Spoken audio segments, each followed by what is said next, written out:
ബഹുമാനപ്പെട്ട വികാരിയച്ച, ബഹുമാനപ്പെട്ട സിസ്റ്റേഴ്സ്, സഹോദരങ്ങളെ, കുഞ്ഞുങ്ങളെ, ബഹുമാനപ്പെട്ട വികാരിയച്ഛൻ സൂചിപ്പിച്ചതുപോലെ നമ്മുടെ പുത്തൂരും പരിസരത്തും നമ്മുടെ പുനരൈക്യ പ്രസ്ഥാനത്തിന് തുടക്കം കുറിച്ച വലിയ മത്തായിയുടെ അച്ഛനെ കുറിച്ച് കുറച്ച് വാക്കുകൾ നിങ്ങളോട് സംസാരിക്കുന്നത് ഞാൻ ആഗ്രഹിക്കുകയാണ്. പഴയ തലമുറയിൽപ്പെട്ടവർക്ക് ചിലപ്പോൾ ഇത് ആവർത്തന വിസർജനയാകാം. എന്നാൽ പുതിയ തലമുറയിൽപ്പെട്ടവരും നമ്മുടെ ഈ സമൂഹത്തിലേക്ക് പിന്നീട് കടന്നു വന്നിട്ടുള്ളവർക്കും അവരുടെ അറിവിന് വേണ്ടിയിട്ട് താഴെയുടെ അച്ഛനെ കുറിച്ച് ചുരുങ്ങിയ വാക്കുകളിൽ ഞാൻ അവതരിപ്പിക്കാൻ ശ്രമിക്കുകയാണ്. ദീർഘമായിട്ട് പറയുകയാണെങ്കിൽ മണിക്കൂറുകൾ പറയാനുണ്ടെങ്കിൽ അതിൽ നിന്ന് ഞാൻ മുതിരുന്നില്ല.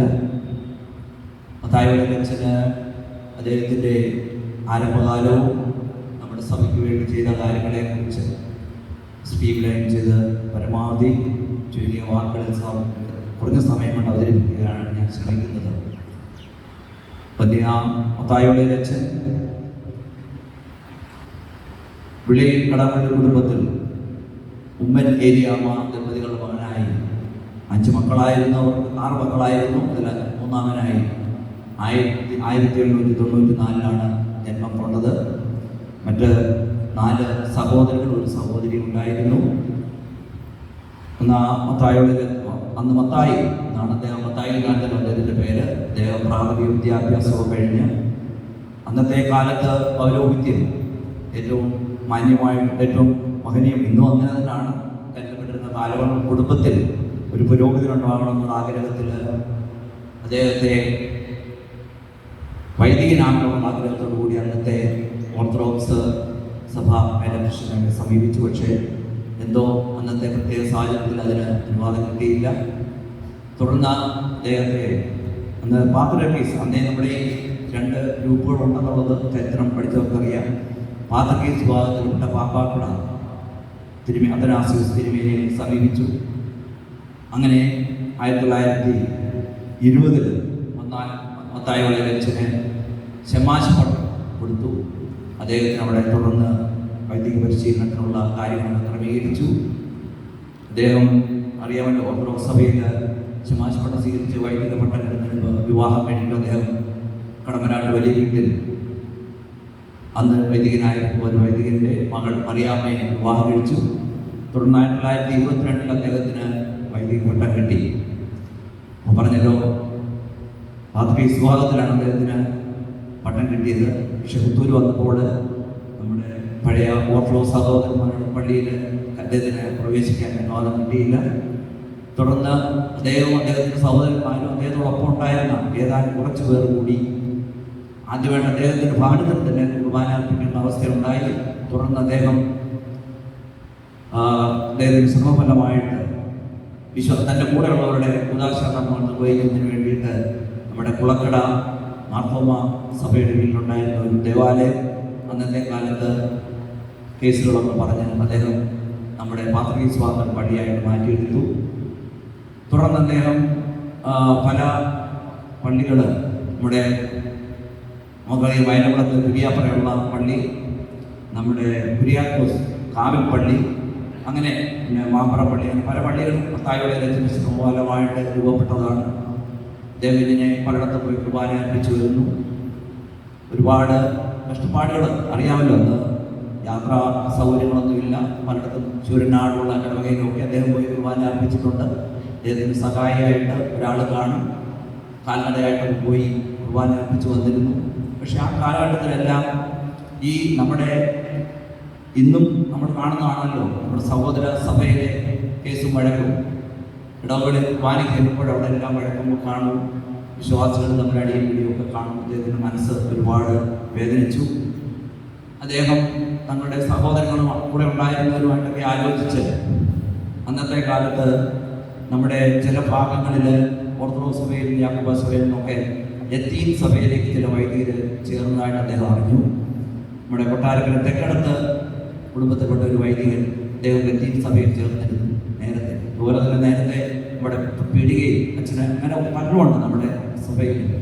പിന്നീട് മലങ്കര സഭയിൽ വന്നവരുണ്ട്. അങ്ങനെ ലത്തീൻ സഭയെ ചേർന്നെന്ന് പറഞ്ഞ് മത്തായിയുടെ അച്ഛൻ ഈ തെക്കടത്ത് സക്കറിയാസ് എന്ന് പറയുന്ന അച്ഛനെ സമീപിച്ചു. അപ്പോൾ അദ്ദേഹം പറഞ്ഞു, നിങ്ങൾ കൊല്ലത്ത് പോയി നമ്മുടെ ബെൻസിഗർ തിരുമേനിയെ കാണുക, അദ്ദേഹം അതിന് വേണ്ട ഉപദേശം തരുമെന്ന് പറഞ്ഞു. അങ്ങനെ മത്തായിയുടെ അച്ഛൻ ബെൻസിഗർ തിരുമേനിയുടെ അടുത്തിയത്.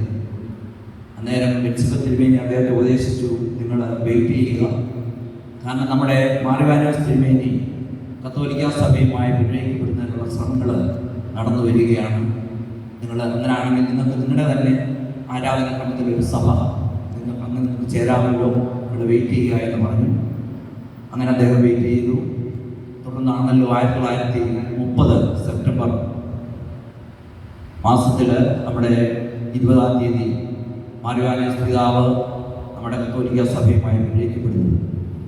അപ്പോൾ ഇതറിഞ്ഞുകൊണ്ട് വീണ്ടും നമ്മുടെ മത്തായിയുടെ അച്ഛനും സഹോദരങ്ങളും കൂടെ ഉള്ളവരും കൂടെ മാർവാനോസ് തിരുമേനിയെ കാണുന്നവരുടെ ശ്രമം തുടങ്ങി. പക്ഷേ അന്നേരം പിതാവ് അത് കഴിഞ്ഞ് റോമിൽ പോയിരിക്കുകയായിരുന്നു. അങ്ങനെ 1932 മാർവാനോസ് പിതാവിൻ്റെ സാന്നിധ്യത്തിൽ തിരുവല്ല തിരുവോലപുരത്ത് പോയി നമ്മുടെ ദേവാലയസ് തിരുമേനിയുടെ അടുത്ത് പോയി നമ്മുടെ കത്തോലിക്ക സഭയെ അദ്ദേഹം ആശ്ലേഷിച്ചു. അദ്ദേഹത്തോടൊപ്പം പ്രത്യേകം പറയേണ്ടതാണ്, സോവാർ കുഞ്ഞുമാക്കണ്ട അദ്ദേഹത്തിൻ്റെ സഹായിയായിട്ടുണ്ടായിരുന്നു. അവർ രണ്ടുമാണ് ആദ്യമായിട്ട് അവിടെ പോയി വിഭജിക്കപ്പെട്ടത്. അവിടെ നിന്നും അദ്ദേഹം തുടർന്ന് പുത്തൂർ വന്നു. നമുക്കറിയാമല്ലോ, പുത്തൂർ വന്നപ്പോൾ നമ്മുടെ ഏറ്റവും സ്നേഹിച്ചിരുന്നവരും കൂടെ നിന്നവരും നിന്നും കത്തോലിക്ക സഭയെ ആശ്ലേഷിച്ചറിഞ്ഞപ്പോൾ ആ കാവിൽപ്പള്ളിയിലോ അല്ലെങ്കിൽ അവിടെ നിന്ന് അദ്ദേഹത്തെ പ്രവേശിപ്പിക്കാൻ ആരും ഉണ്ടാക്കി. അവിടെ ഭയങ്കര എതിർപ്പുണ്ടായി. അപ്പോൾ അതൊക്കെ വർണ്ണിക്കാൻ ഒത്തിരി ഉണ്ട്, പക്ഷെ അതൊന്നും ഞാൻ മുതിരുന്നില്ല. എന്തുവായാലും ആദ്യം അച്ഛൻ്റെ വീട്ടുപുരയിടത്തിൽ തന്നെ ഒരു ഓലം ഷെഡ് കെട്ടി കുർബാന അർപ്പിച്ചു. അപ്പോൾ അതിന് പക്ഷേ ഒത്തിരി പ്രശ്നങ്ങളാണ്. അപ്പോൾ പിന്നെ മറ്റു ഓതാശയ കാര്യങ്ങൾ ചെയ്യണം, ശവമടക്കണം, അല്ല പല പല പ്രശ്നങ്ങളുണ്ടായി. അങ്ങനെയൊക്കെ ഒരുപാട് കേസുമ്പോഴൊക്കെ ഒരുപാട് ബുദ്ധിമുട്ടുണ്ടായപ്പോൾ അവസാനം അച്ഛൻ ചെയ്തത്, അച്ഛൻ്റെ പേരിലുണ്ടായിരുന്ന ഈ കല്ലുപുറം പുരയുടെ ഏതാണ്ട് 2 ഏക്കറോളം ഒരു പുരയിടം വർഷങ്ങൾക്ക് മുമ്പ് വാങ്ങിച്ച അതേ വിലയ്ക്ക് നമ്മുടെ മാർവാനോസ് തിരുമേനിക്ക് എഴുതി കൊടുത്തു. അങ്ങനെ ആദ്യമായിട്ട് 1933 ഇവിടെ മാർവാനോസ് തിരുമേനിയുടെ ആശീർവാദത്തോടുകൂടി ഒരു ചെറിയ കെട്ടിടം പണിഞ്ഞ് ഇവിടെ ആരാധന ആരംഭിക്കുന്നു. അങ്ങനെ തുറന്നു വരുമ്പോഴാണ് ഈ പരിസരത്തുള്ള ഒരു വിദ്യാഭ്യാസപരമായി ഒത്തിരി ആവശ്യമുണ്ടെന്ന് മത്തായിയുടെ വെച്ച് മനസ്സിലാക്കി. അദ്ദേഹം അതിനുള്ള ശ്രമം തുടങ്ങി. അച്ഛന് 1934 ഒരു സ്കൂൾ നടത്തുന്നതിനുള്ള അനുവാദം അധികാരികളിൽ നിന്ന് ലഭിച്ചു. എങ്കിലും അത് തുറന്നു കൊണ്ടുപോകുന്നതിനുള്ള സാമ്പത്തികവും മറ്റ് സാങ്കേതികമായ വിഷയങ്ങളുള്ളായതുകൊണ്ട് അച്ഛന് ആ അവകാശം നമ്മുടെ മാർവാനോസ് തിരുമേനിയുടെ പേർക്ക് എഴുതി കൊടുക്കുകയാണ് ഉണ്ടായത്. അങ്ങനെയാണ് 1935 നമ്മുടെ ഇവിടെ ഒരു സ്കൂള്, വിദ്യാഭ്യാസ സൗകര്യത്തിലുള്ള സ്കൂള് നമുക്ക് ലഭ്യമായത്. ആ സ്കൂള് നമുക്കറിയാമല്ലോ, ഇന്ന് നമ്മുടെ അഭിമാനമായിട്ട് നമ്മുടെ LFUPS സ്കൂള് ഇവിടെ നിലനിർത്തുന്നു.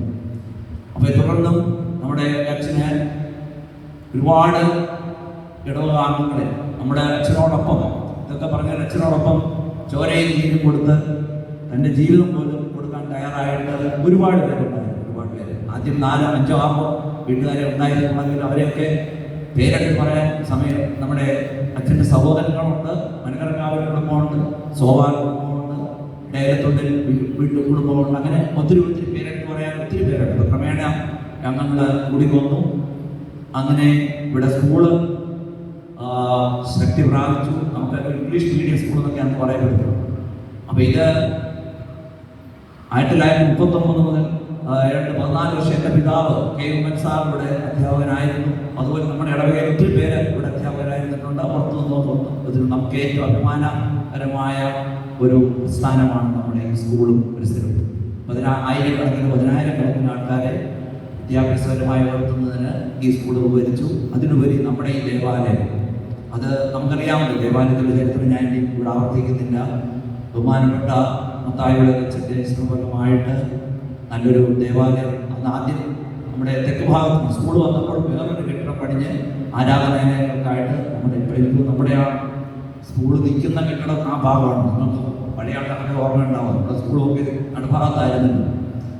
ഇപ്പോൾ വേറെ കെട്ടിടം പണിഞ്ഞു, തുടർന്നാണ് ഡാനിയേലച്ചൻ്റെ കാലത്ത് നമ്മുടെ ഇതിനു മുമ്പുള്ള പള്ളി പണിഞ്ഞു. ഇപ്പോൾ നമുക്ക് ഭാഗ്യകരമായ ഈ ഒരു ദേവാലയം നമുക്ക് ലഭിച്ചു. അപ്പോൾ നമ്മൾ ഓർത്തിരിക്കേണ്ടത്, നമ്മൾ ഈ ചർച്ചയിരിക്കുന്ന മണ്ണും ഈ ദേവാലയവും ഈ സ്കൂളും എല്ലാം നമ്മുടെ പൂർവികരായ ഒത്തിരി പേരെ നമുക്ക് നന്ദിയോടുകൂടി സ്മരിക്കേണ്ടതായിട്ടുണ്ട്. സമയങ്ങളിൽ ഞാനതൊന്നും പ്രത്യേകം എടുത്ത് പറയുന്നില്ല.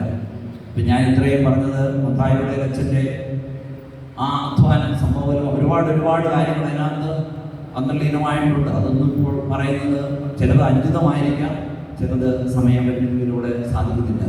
എന്തായാലും അച്ഛൻ്റെ അധ്വാനം അതിൻ്റെ പ്രാപ്തിയിലെത്തിയതെല്ലാം കണ്ട് സന്തോഷവാനായിരുന്ന അച്ഛന് അധികം നാള് ആയുസ് ദൈവം കൊടുത്തില്ല. ഏതാണ്ട് 45-46 ആയപ്പോഴത്തേക്ക് രോഗഗ്രസ്തനായി. അദ്ദേഹം 1947 ഏപ്രിൽ മാസം 20 ദൈവസന്നിധിയിലേക്ക് വിളിക്കപ്പെട്ടു. അപ്പോൾ അദ്ദേഹത്തിൻ്റെ ഇപ്പോൾ നമ്മൾ നോക്കുന്നു 75 വർഷവും കഴിഞ്ഞു അദ്ദേഹം മരിച്ചിട്ട്. അദ്ദേഹത്തിന് 8 മക്കളുണ്ടായിരുന്നു. അതിൽ മൂത്ത മകൻ തോമസ് അച്ഛൻ, പഠിക്കുന്ന പഴയ തലമുറയിലുള്ള അറിയ തോമസ് അച്ഛന് ജേക്കബുളയിലെ അച്ഛൻ 2 പേര് അവരെ ദൈവ വേലയ്ക്കായിട്ട് കൊടുത്തു. 3 പെൺമക്കളായിരുന്നു, ബാക്കി 5 ആൺമക്കളുണ്ട്. ഇനി അവശേഷിക്കുന്നത് ഇവിടെ കടമനാടുള്ള ജോർജ് മാത്യു തങ്കച്ചായനും അമേരിക്കയിലെ കൊടുക്കച്ചായനും മാത്രമാണ്. അപ്പോൾ അതൊക്കെ അവരുടെ കുടുംബചരിത്രം. നമ്മുടെ ജേക്കബുളയിലെ അച്ഛനും തോമസ് അച്ഛനും നമ്മുടെ മാർത്താണ്ഡൻ രൂപതയിൽ, ഇപ്പോഴത്തെ മാർത്താണ്ഡൻ രൂപതയിലും പാറശാല രൂപതയിലുമായിട്ട് ചെയ്ത പ്രേക്ഷിത പ്രവർത്തനം അത് എത്ര വിളിച്ചാലും മതിയാകില്ല. കാരണം ഈ അടുത്ത സമയത്ത് വന്യനായ വിൻസെന്റ് പിതാവ് അദ്ദേഹത്തിൻ്റെ യൂട്യൂബിൽ ഗുഡ് ന്യൂസ് TV ആയിരുന്നു. അദ്ദേഹത്തിൻ്റെ 2 സംഭാഷണം നടത്തിയപ്പോൾ അദ്ദേഹം എന്തോ ഒരു ആവേശത്തോടു കൂടിയാണ് അപ്പോൾ ജേക്കബുളയിലെ അച്ഛനെ കുറിച്ചും മാത്യു അച്ഛനെ കുറിച്ചൊക്കെ ഒരു സാക്ഷ്യം നൽകിയത്. അപ്പം നമുക്ക് എന്നും അഭിമാനിക്കാം. നമ്മുടെ ഇടവകയിൽ നിന്നും ഉണ്ടായിട്ടുള്ള വൈദികരെല്ലാം നമ്മുടെ സഭയുടെ പ്രേക്ഷിത പ്രവർത്തനത്തിനും സഭയുടെ വളർച്ചയ്ക്കും അവരുടെ ജോലിയും കൊടുത്ത് അധ്വാനിച്ചിട്ടുള്ളവരാണ് എന്നുള്ളത് നമുക്ക് തീർച്ചയായിട്ടും അഭിമാനിക്കാം. ഞാൻ ഇതിലൂടെ പറഞ്ഞത് നമ്മുടെ കുഞ്ഞുങ്ങൾ, വളർന്നു വരുന്ന കുഞ്ഞുങ്ങൾ, നമ്മുടെ പൂർവികരായിട്ടുള്ള വൈദികരെ, നമ്മുടെ അപ്പച്ചന്മാരെ, നമ്മുടെ ഈ സഭയ്ക്ക് വേണ്ടിയിട്ട് ജോലി ചെയ്ത് ഒരുപാട് പേരുണ്ട്. അവരെയൊക്കെ നമ്മൾ ഒരിക്കലും വിസ്മരിക്കാൻ പാടില്ല. ആ പൈതൃകം നിലനിർത്തിക്കൊണ്ട് നമ്മുടെ ഈ സഭയുടെ നമ്മുടെ പ്രാധാന്യം, അതിൻ്റെ ആത്മീയത നിലനിർത്തിക്കൊണ്ട് നമുക്ക് മുമ്പോട്ട് പോകേണ്ടതായിട്ടുണ്ട്. ഒരുപാട് പരീക്ഷകൾ കടന്നു വരുന്നുണ്ട്. അതിനെയെല്ലാം നമുക്ക് അതിജീവിക്കേണ്ടതായിട്ടുണ്ട്. എങ്കിൽ പോലും ഇതെല്ലാം നമ്മുടെ പരിശുദ്ധ ദൈവമാതാവ് അതിനുള്ള ശക്തി തരും. അതിനുള്ള നമ്മുടെ അറിയാമല്ലോ കത്തോലിക്ക സഭയുടെ പ്രത്യേകത, അതിൻ്റെ ശക്തി നമ്മൾ ഈ അടുത്ത ദിവസങ്ങൾ കണ്ടതാണല്ലോ. നമ്മുടെ ഫ്രാൻസിസ് മാർപ്പാപ്പയുടെ ലോകാവസ്ഥ പഠിച്ചപ്പോഴും അദ്ദേഹം പുതിയ മാർപ്പാപ്പയെ തിരഞ്ഞെടുത്തപ്പോഴും ലോകം മുഴുവൻ കത്തോലിക്ക സഭയെ ഏറ്റുനോക്കുന്നത് നമ്മൾ കണ്ടതാണ്.